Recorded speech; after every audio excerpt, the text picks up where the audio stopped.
गांव की वो कोठी। उत्तर प्रदेश के एक दूर दराज गांव नागथली में एक पुरानी कोठी थी, जिसे गांव वाले ठाकुर हवेली कहते थे। चारों ओर झाड़ झंखाड़, टूटी खिड़कियां, दीवारों पर पपड़ी जैसी उखड़ी हुई पुताई।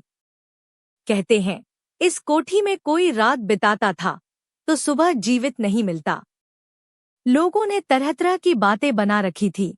किसी ने कहा यहाँ एक आत्मा रहती है, किसी ने कहा ये जगह श्रापित है। लेकिन ये कोठी थी आदित्य की माँ की पुश्तैनी। आदित्य, जो अब शहर दिल्ली में एक सफल ग्राफिक डिजाइनर बन चुका था, वर्षों पहले अपने पिता की मृत्यु के बाद माँ के साथ यह गांव छोड़ गया था। अब 15 साल बाद एक चिट्ठी ने उसे वापस खींच लाया। भाग 2, माँ की चिट्ठी। माँ की मौत हुए 1 साल हो चुका था, लेकिन एक पुरानी संदूक से मिली माँ की लिखी चिट्ठी ने आदित्य को झकझोर दिया। उसमें लिखा था, बेटा आदित्य, अगर कभी ये चिट्ठी तेरे हाथ लगे तो समझना कि अब मेरा समय इस धरती पर पूरा हो चुका है। पर एक वादा कर, उस कोठी में एक बार जरूर जाना। वहाँ कुछ ऐसा है जो तुझे जानना जरूरी है। तेरी माँ, रमा देवी। आदित्य उलझन में था, क्या माँ के कहे अनुसार वहाँ जाना सही रहेगा? गांव वाले तो कहते थे वहाँ कोई आत्मा रहती है, लेकिन माँ की भावनाओं का मान रखते हुए वह ट्रेन पकड़कर नागथली पहुंच गया। भाग 3, वापसी और कोठी की पहली रात। गांव वालों की निगाहें उसे घूर रही थी, जैसे वो कोई पागलपन करने जा रहा हो। कोठी में रात नहीं रुकना बेटा, रमा देवी की बात भूल जा, बुजुर्ग हरिनाथ जी ने कहा। लेकिन आदित्य ने किसी की नहीं सुनी और कोठी का दरवाजा खोला। धूल, मकड़ी के जाले, पुरानी तस्वीरें, हर चीज अपनी कहानी कह रही थी। वह माँ के कमरे में गया। दीवार पर वही तस्वीर थी, माँ की और उसके पिता की। रात को अचानक एक दरवाजा अपने आप खुला। एक आवाज आई, आदित्य। वह डर गया, पर आवाज कोई पराई नहीं थी, माँ की आवाज थी। भाग 4, आत्मा की पुकार। आदित्य जिस भी कमरे में जाता, माँ की खुशबू आती, पर उसके साथ एक अजीब सी ठंडक भी, जैसे कोई बर्फ की परछाई साथ चल रही हो। वह नीचे तहखाने की ओर बढ़ा। ये तहखाना हमेशा बंद रहता था, लेकिन आज दरवाजा खुला था। अंदर अंधेरा था। जब उसने टॉर्च जलाई, उसे एक बूढ़ी औरत की परछाई दिखी, सफेद साड़ी, बिखरे बाल, आंखें लाल।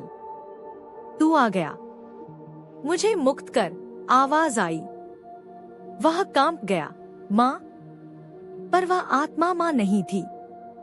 वह थी रमिया, दादी की छोटी बहन, जिसे 1947 में उसी कोठी में जिंदा दीवार में चुनवा दिया गया था। भाग 5, रोंगटे खड़े कर देने वाला सच। रमिया की आत्मा ने अपनी कहानी सुनाई। तेरी दादी और मैंने एक ही आदमी से प्यार किया, लेकिन वो मुझे चाहता था। तेरी दादी ने मुझे जिंदा दीवार में दफना दिया। मेरी आत्मा आज भी वहीं भटक रही है, पर तेरी माँ ने मेरा दर्द महसूस किया।